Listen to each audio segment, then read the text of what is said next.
মেট্রোর ফলে কিন্তু এবার দেখা যাচ্ছে যে এসপ্ল্যানেড থেকে শিয়ালদা আসা যেমন অনেক সহজ হয়ে গেল, অন্যদিকে কিন্তু আবার হাওড়া থেকে সেক্টর 5ও অনায়াসে আপনারা যাওয়া আসা করতে পারবেন। কেন বলছি? কারণ যেখানে 2 ঘন্টা যানজট পেরিয়ে যাতায়াত করতে হতো সেখানে মাত্র 32 মিনিটেই একেবারে হাওড়া থেকে সোজা পৌঁছে যাবেন সল্টলেকে। দেখুন করে একেবারে এক্সপ্ল্যানেড এবং এক্সপ্ল্যানেড থেকে শিয়ালদা থেকে একেবারে সোজাসুজি চলে যাবে সল্টলেক সেক্টর 5।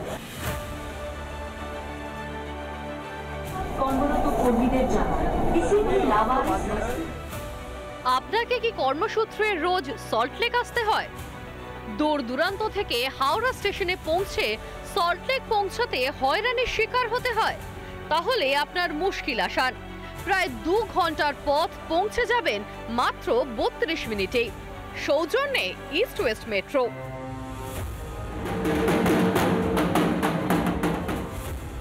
এসপ্ল্যানেড থেকে জুড়ে গেল শিয়ালদা।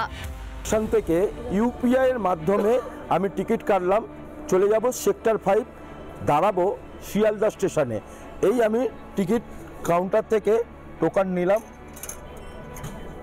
এই যে টোকন, এই টোকন নিয়ে আমি চলে যাব এবার ট্রেনে চড়তে। যে টোকন, প্রথম যাত্রা শুরু করছি।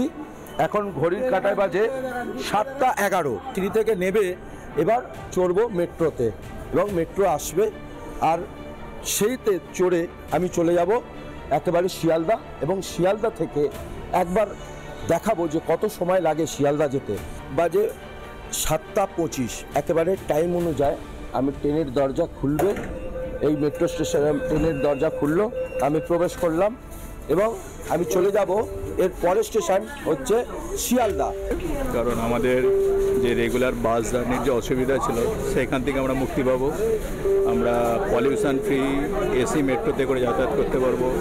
এত একটা নির্দিষ্ট সময়ে, কম সময়ের মধ্যে হাওড়া থেকে শিয়ালদা পৌঁছাতে পারবো। স্টেশন থেকে এই যে শিয়ালদা স্টেশন একেবারে নেমে গেলাম এবং এই শিয়ালদা স্টেশন থেকে আবারও চলে যাব সল্টলেক সেক্টর 5-এর দিকে। এই আবারও ট্রেনে চড়ে পড়ে এলাম প্রায় 32 মিনিটে সল্টলেক সেক্টর 5-এ এবং সল্টলেক সেক্টর 5-এ চলে আসার পরে এবং আমি একটু নেবে দেখাবো যে এটা হচ্ছে সল্টলেক সেক্টর 5 এবং মাঝে দাঁড়িয়েছিলাম শিয়ালদা স্টেশনে, সেখানে 11 মিনিট সময় লেগেছিল। মেদিনীপুর থেকে শুরু করে বাঁকুড়া, বর্ধমান, বীরভূমের যাত্রীদের এখন মুশকিল আসান। হাওড়া স্টেশন থেকে অনায়াসেই পৌঁছে যাবেন সেক্টর 5, আর গুনতে হবে না গাড়ি গাড়ি টাকা। রিপাবলিক বাংলা।